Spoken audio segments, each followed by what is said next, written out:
நாம் யாரும் புத்தர் கிடையாது. ஆனால் நாம் எல்லாருமே புத்தரை மாதிரி ஒரு அமைதியான வாழ்க்கை வேணும்னு தான் தேடிக்கிட்டு இருக்கிறோம். ஆனால் வாழ்க்கை நிமிஷத்துக்கு நிமிஷம் கொடுக்குற குழப்பங்களுக்குள்ள இந்த புத்தர் கதைகள், தத்துவ கதைகள் இதெல்லாம் ஒரு கூகுள் மேப் மாதிரி. கூகுள் மேப் அப்படின்னு உடனே பயந்துடாதீங்க, சரியான வழிக்கு கூட்டிகிட்டு போகிற கூகுள் மேப் மாதிரி தான். அன்பிற்கினியவர்களுக்கு வணக்கம். குரல் வழி உங்களோடு இணைந்திருப்பது ஆஷா பிரைட். உங்களை தேடிக்கொண்டிருக்கும் வார்த்தைகள் உங்களுக்காக, உங்களை தேடி என் குரல் வடிவில். ஜென் நேரத்திற்கு உங்களை அன்புடன் வரவேற்கிறேன். இன்றைய ஜென் நேரத்தில் புத்தர் கதைகள் 3 கேட்க போகிறோம். அதில் முதல்ல புத்தருக்கு பிடிச்ச விருந்து. இது என்னடா, புத்தருக்கு தான் ஆசையே கிடையாதே, அப்படி இருக்கும்போது அவருக்கு பிடிச்ச உணவா, அது என்ன அப்படின்னு நீங்கள் யோசிக்கிறீங்களா? சுவையான 3 நிகழ்ச்சிகள் இருக்குது, அதை ஒவ்வொன்றா கேட்கலாம். பால் பாயசம். சுஜாத்தை ஒரு நாள் காலை சுறுசுறுப்பாக வேலை செஞ்சிட்ருக்கிறார். குடம் நிறைய பாலை கறந்து நுரை பொங்க பொங்க அந்த குடத்தை சமையல் அறைக்கு கொண்டு வரா. தண்ணீர் இல்லாமலேயே முழுவதும் பாலினால் மட்டுமே பாயசம் சமைக்கிறார். சுஜாத்தை அவ சேனானி கிராம தலைவனுடைய மகள். 3 ஆண்டுகளுக்கு முன்பு அவ திருமணமாகாத கன்னிகையா இருந்தபோது தன்னோட கிராம தேவதைக்கு அவ பிரார்த்தனை செய்கிறா. அதாவது தனக்கு நல்ல கணவன் வாய்த்து முதலில் பிறக்கக்கூடிய குழந்தை ஆண் குழந்தையா இருந்தா அந்த தெய்வத்திற்கு பால் பாயாசம் படைக்கிறத அவ நேர்ந்துக்கிறா. சேனானி கிராமத்துக்கு பக்கத்துல அஜபால ஆலமரம் அப்படின்னு ஒரு ஆலமரம் இருந்தது. அந்த ஆலமரத்துல ஏதோ ஒரு தேவதை இருக்குதுன்னு மக்கள் நம்பினாங்க. அந்த தேவதையை பிரார்த்திச்சுக்கிட்டோம்னா அந்த தேவதை தங்களோட குறைகளெல்லாம் தீர்த்து வேண்டிய வரத்தை தரும் அப்படின்னு அந்த கிராம மக்கள் நம்பிக்கிட்டு இருந்தாங்க. அந்த கருத்துப்படி தான் சுஜாத்தையும் ஆலமரத்து தெய்வத்தை வேண்டினான். அவ எண்ணப்படியே அவளுக்கு நல்ல கணவனும் வாய்த்து திருமணமும் முடிந்தது. அடுத்த ஆண்டிலேயே ஒரு ஆண் குழந்தையும் பிறந்தது. தன்னுடைய விருப்பம் நிறைவேறினால அந்த தெய்வத்துக்கு பிரார்த்தனையை செலுத்துறதுக்கு தான் பால் பாயாசம் சமைச்சிட்டு இருந்தா. அன்னைக்கு வைகாசி திங்கள் முழு நிலா நாளாகிய வெள்ளுவா நாள். தண்ணி கொஞ்சம் கூட கலக்காமலே பாலிலேயே அந்த பாயாசம் முழுவதையும் சமைச்சா சுஜாத்தை. அதுக்கப்புறம் தன்னோட தோழிகளையும் பணிப்பெண்களையும் கூட்டிக்கிட்டு பாயாச பாத்திரத்தை தன்னோட கையிலேயே ஏந்திக்கிட்டு அஜபால ஆலமரத்தை நோக்கி போனான். அந்த மரம் கிராமத்துக்கு தொலைவில் இருக்கக்கூடிய ஒரு காட்டில் தான் இருந்துச்சு.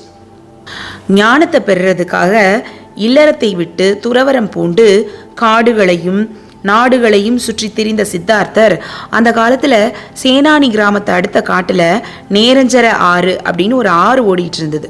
அந்த இடத்துல தான் வந்து தங்கி இருந்தார். அங்கே கொஞ்ச நாள் தங்கி இருந்து பிரணத்தியானம் அப்படிங்கிற மூச்சை நிறுத்தும் யோகத்தை செஞ்சிட்டு இருந்தார்.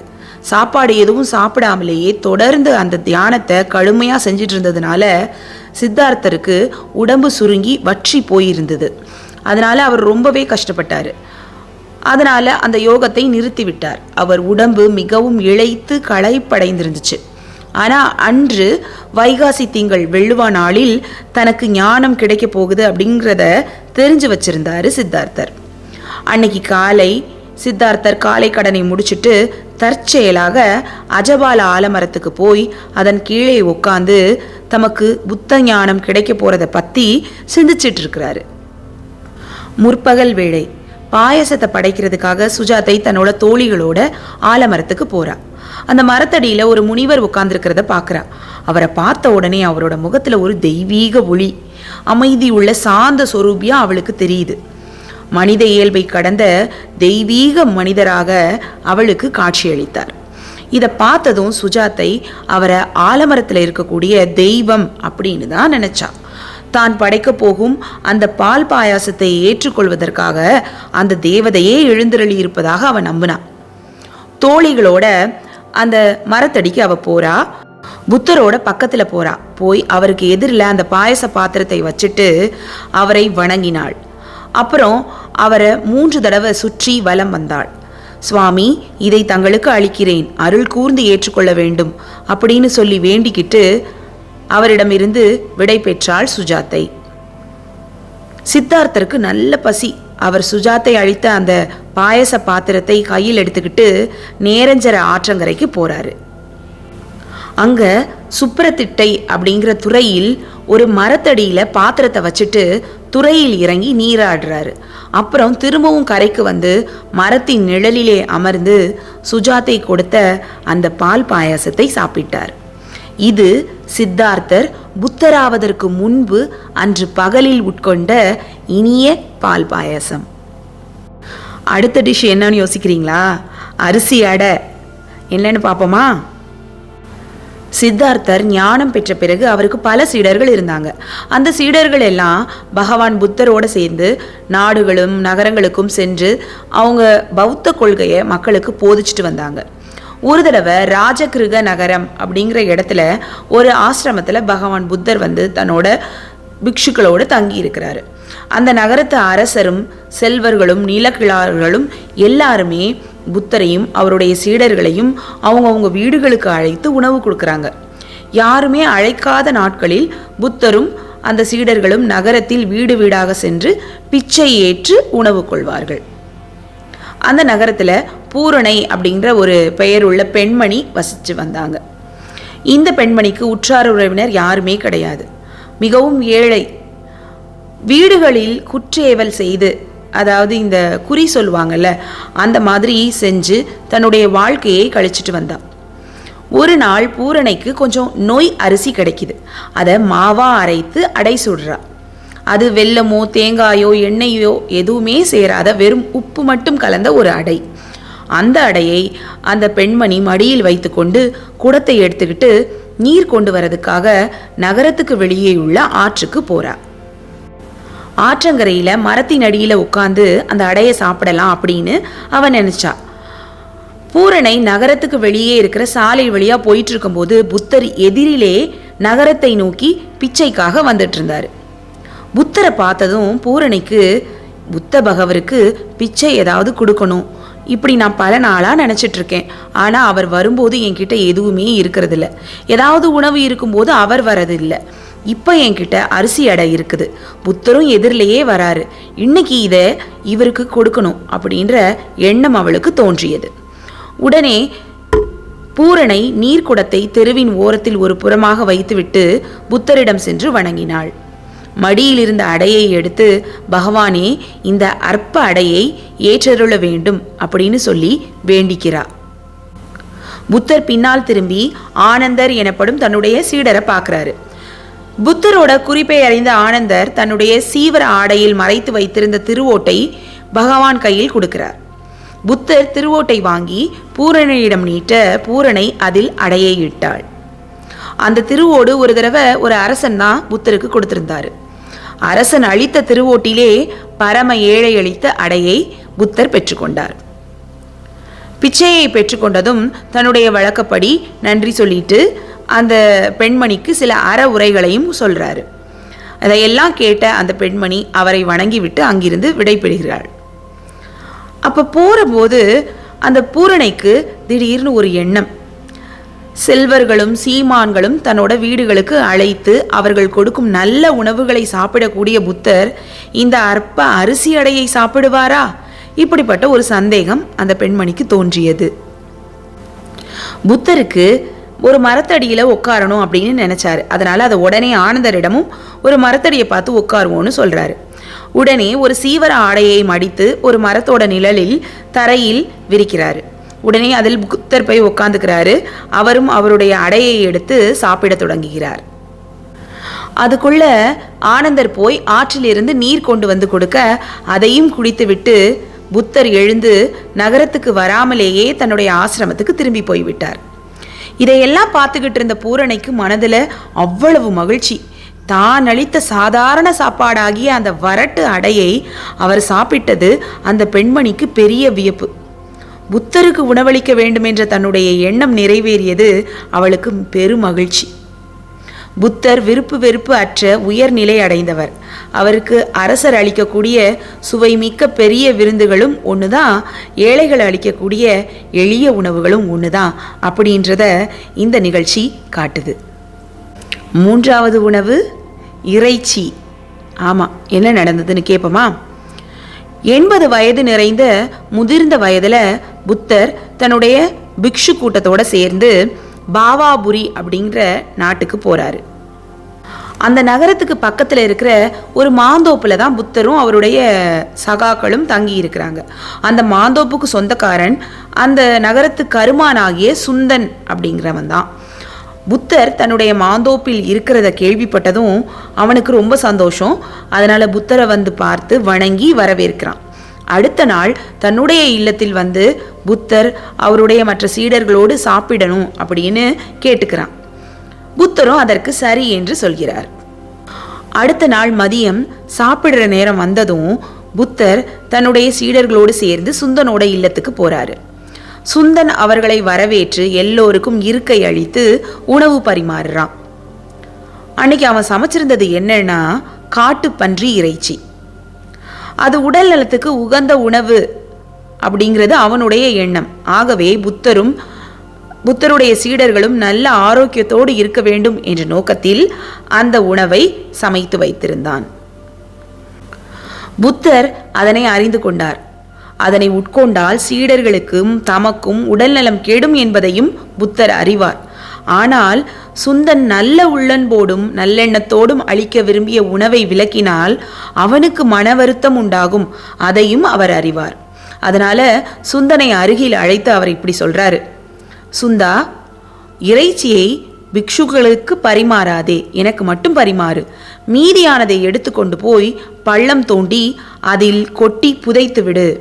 சீடர்களுக்கு வேறு உணவை பரிமாறு இப்படின்னு கட்டளை இடுகிறார் புத்தர். சுந்தனும் அவருடைய கட்டளைப்படியே சீடர்களுக்கு வேறு உணவை பரிமாறுறான். இறைச்சியை புத்தருக்கு மட்டும் பரிமாறிட்டு மீதியாயிருந்ததை பூமியில் பள்ளம் தோண்டி புதைத்து விட்டு வந்தான்.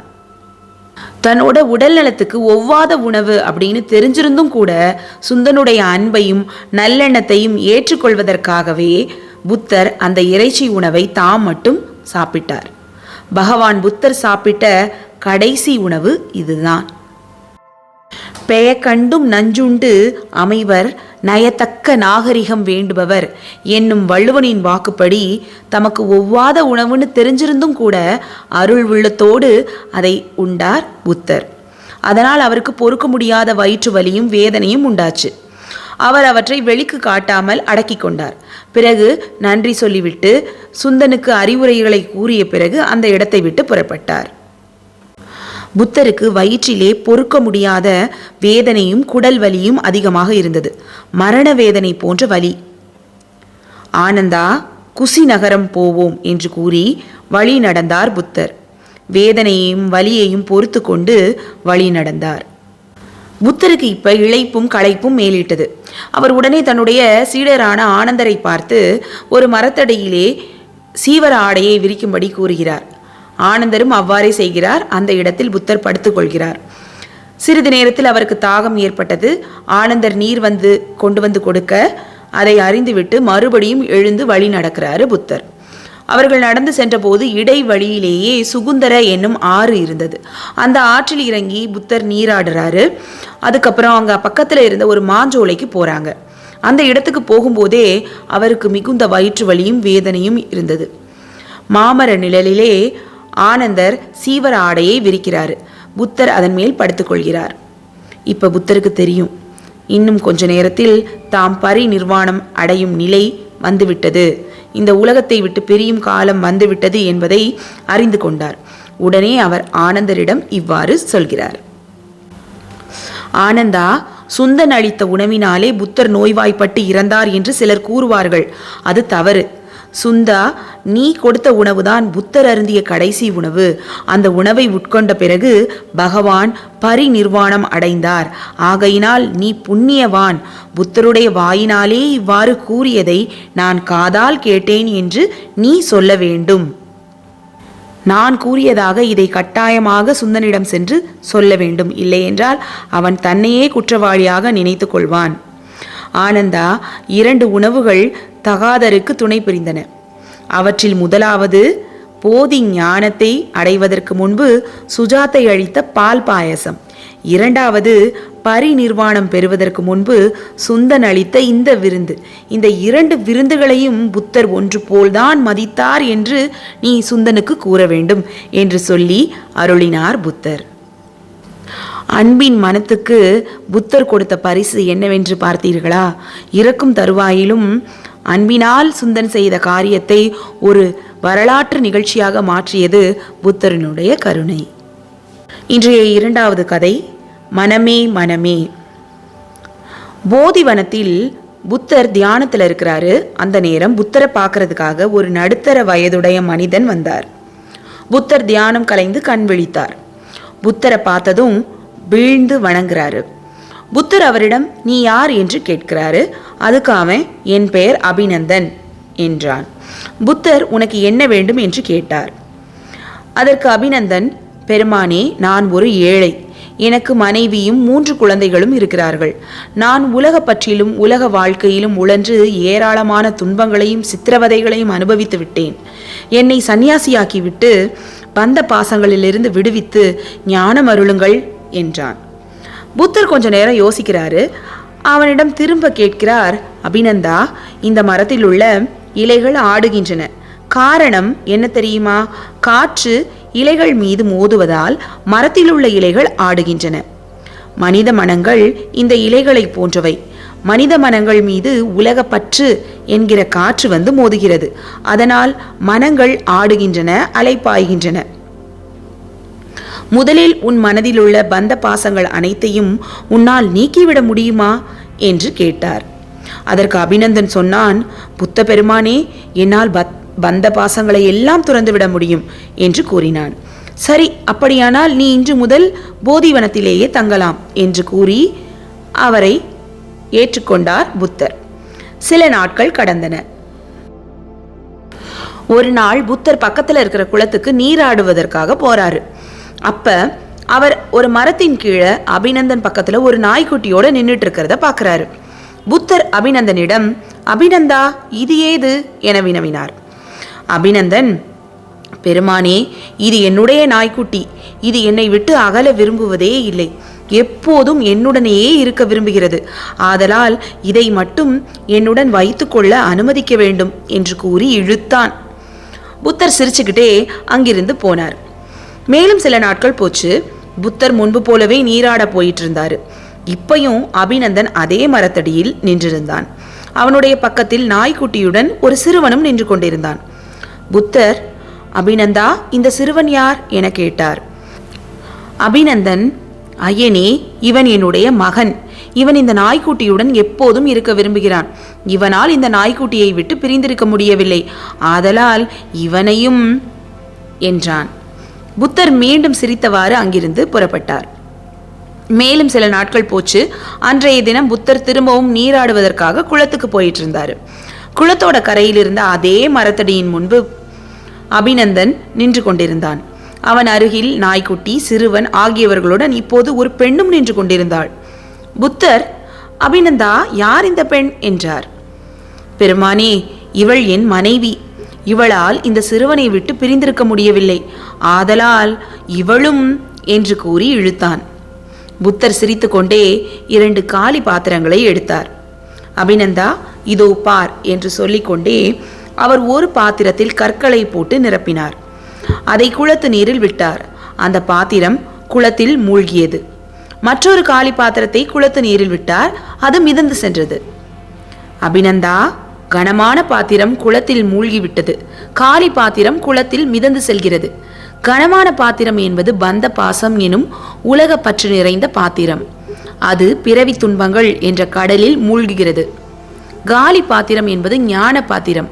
அது மூழ்காமல் மிதந்து செல்கிறது. உலக பற்று இல்லாதவர்கள் உதிர்ந்த தலைமுடியை போன்றவர்கள். பந்த பாசங்களில் சிக்கி கொண்டவர்கள் உதிர விரும்பாமல் தலையில் நரைத்து நம்மை கேலி செய்கிற தலைமுடி போன்றவர்கள். விளக்க முடியாத பந்த பாசங்கள் உதிர விரும்பாத தலையில் உள்ள நரைத்த தலைமுடிகள் போன்றவை. உன்னுடைய மனம் உலக பற்றிற்காகவே படைக்கப்பட்டிருக்கிறது. அதற்கு விலையாக நீ உலக துன்பங்களையும் சித்திரவதைகளையும் அனுபவித்தே தீர வேண்டும். நீ இங்கிருந்து செல்லலாம், போய் வா என்றார் புத்தர். உலக ஆசைகளில் நம்முடைய மனதை நிரப்பிக்கொண்டே இருந்தால் நாம் துன்பத்தை அனுபவித்துதான் ஆக வேண்டும் என்பதுதான் இந்த கதையின் கருத்து. 3வது கதையின் தலைப்பு புதையல். புத்தர் அது வரைக்கும் போகாத ஒரு புதிய ஊருக்கு போறாரு. அங்கு தன்னுடைய போதனைகளையும் அவருடைய அற கருத்துகளையும் அந்த மக்களுக்கு போதிச்சுட்டு வந்தார். அப்போ ஒரு சீடர் ஒருவர் புத்தரை நோக்கி ஒரு கேள்வி கேட்குறாரு. குருவே, உலக மக்களுடைய வாழ்க்கை எல்லாமே ஒன்றோடு ஒன்று வேறுபட்டது. வறியவன் வாழ்க்கையில் கஷ்டப்படுறான், செல்வந்தனோ வசதியாக இருக்கிறான். ஆனால் 2 பேருமே வாழ்க்கையில் தேடுவது மகிழ்ச்சியாகவே இருக்கிறது. ஏன்? புத்தர் அந்த சீடரை பார்த்து புன்னகையுடன், நான் உனக்கு ஒரு கதை சொல்கிறேன், கவனமாக கேள் என்றார். சொல்லுங்கள் குருவே என்றான் அந்த சீடன். புத்தர் கதை சொல்லத் தொடங்கினார். ஒரு ஊரில் ஒரு தெரு ஓரத்தில் ஒரு பிச்சைக்காரன் வாழ்ந்துட்டு இருந்தான். அவ்வூர் மக்களிடம் பிச்சை எடுத்து உண்ணக்கூடிய அவன் தான் தங்கி உண்டு உறங்கும் இடத்தை மிகவும் அசுத்தமாக கடந்து செல்பவர்கள் எல்லாரும் முகம் சுளிக்கும்படி வைத்திருந்தான். தெருவில் செல்பவர்களிடம் கையேந்துவான். பொருளோ உணவோ கிடைத்தால் மகிழ்வான். எதுவும் கிடைக்கவில்லை என்றால் துக்கத்தில் உழல்வான். ஒரு நாள் அவன் வாழ்வின் கடைசி நாளாக அமைந்தது. அவன் இறந்து விட்டான். அவனை அப்புறப்படுத்திவிட்டு அவன் தங்கியிருந்த நாற்றம் பிடித்த அந்த இடத்தை சுத்தம் செய்ய முனைந்தார்கள் அந்த தெருமக்கள். கூட்டி பெருக்கியும் நாற்றம் சகிக்கவில்லை. அவன் படுத்திருந்த இடத்தில் 1/2 அடி வரை தோண்டி மண்ணை அப்புறப்படுத்தினார்கள். நாற்றம் ஒளிந்தது. அவர்கள் தோண்டிய இடத்தில் ஏதோ ஒரு பொருளும் ஒளிர்ந்தது. அந்த பொருளை எடுத்து பார்த்த மக்கள் அது ஒரு பொன் புதையல் என்று கண்டுபிடித்தார்கள். அதிசயித்து போனார்கள். ஒரு புதையல் தனக்கடியே இருந்தது தெரியாமலேயே வாழ்க்கை முழுவதும் பிச்சை எடுத்து சாப்பிட்டான் அந்த பிச்சைக்காரன். இதை நினைத்து அவர்கள் வியந்து போயினர். இவ்வாறு கதையை முடித்தார் புத்தர். நான் கேட்ட கேள்விக்கும் இந்த கதைக்கும் என்ன சம்பந்தம்? புரியவில்லையே குருவே என்றான் அந்த சீடன். புத்தர் விளக்க ஆரம்பித்தார். இந்த கதை ஏதோ ஒரு ஊரில் வாழ்ந்த பிச்சைக்காரனின் கதை அல்ல. வாழ்வில் மகிழ்ச்சியை தேடும் அனைவரினுடைய கதையும் இதுதான். மனிதன் மகிழ்ச்சியை வெளியில் உள்ள ஒரு பொருளிடமோ அல்லது மற்றொரு மனிதனிடமோ தேடுகிறான். ஆனால் அவனுக்கு எல்லையற்ற மகிழ்வை தரும் பொருள் அவன் உள்ளேயே இருப்பதை அறியாமலேயே உலக வாழ்வை முடிக்கிறான். நீ கூறிய வறியவனின் வாழ்வும் செல்வந்தனின் வாழ்வும் அடிப்படையில் வேறுபட்டதல்ல. அந்த வறியவன் செல்வந்தனானாலும் அந்த செல்வந்தன் செல்வாதி செல்வந்தனானாலும் அவர்கள் மகிழ்ச்சியை தேடிக்கொண்டேதான் இருப்பார்கள். ஏனென்றால் அவர்கள் தேடுவது வெளியில் அல்லவா? உன் உள்ளே இருக்கக்கூடிய மனதை உன்னால் எல்லையற்ற அமைதியில் வைக்க முடிந்தால் அந்த அமைதி கொடுக்கும் ஆற்றலுக்கும் ஆனந்தத்திற்கும் அளவே கிடையாது என்று சொல்லி முடித்தார் புத்தர். மகிழ்ச்சியை வெளியே தேடாதீங்க, உள்ள தேடுங்கன்னு சொல்றாரு புத்தர். சரிதானே? இன்று ஜென் நேரத்தில் நாம் கேட்ட இந்த 3 கதைகளும் உங்களுக்கு பிடித்திருக்கும் என்று நம்புகிறேன். நீங்கள் ஜென் கதை பிரியரா? அப்போ இப்படிக்கு வானவிலால் வலையொலி பக்கத்தை சப்ஸ்கிரைப் பண்ணிக்கோங்க. உங்களுடைய நண்பர்களோடும் பகிர்ந்து கொள்ளுங்கள். நீங்கள் அந்த பெல் சிம்பலை ப்ரெஸ் பண்ணிக்கிட்டீங்கன்னா நான் எப்போ காணொளி போட்டாலும் உங்களுக்கு நோட்டிஃபிகேஷனில் வரும். இதுவரைக்கும் நான் சொன்ன எல்லா ஜென் கதைகளும் ஜென் கதைகள் என்ற தலைப்பில் பிளேலிஸ்ட்டில் தனியாக இருக்குது. அங்கிருந்து சொடுக்கி நீங்கள் கேட்டுக்கொள்ளலாம். அப்படி இல்லை என்றால் இந்த காணொலியினுடைய டிஸ்கிரிப்ஷனிலும் எல்லாமே லிஸ்ட்டாக கொடுத்துருக்கிறேன். அங்கிருந்தும் நீங்கள் சொடுக்கி கேட்டுக்கொள்ளலாம். உங்களுடைய கருத்துக்களையும் எனக்கு பின்னூட்டத்தில் தெரியப்படுத்துங்கள். தொடர்ந்து இணைந்திருப்போம், மகிழ்ந்திருப்போம், நிறைந்திருப்போம். நன்றி.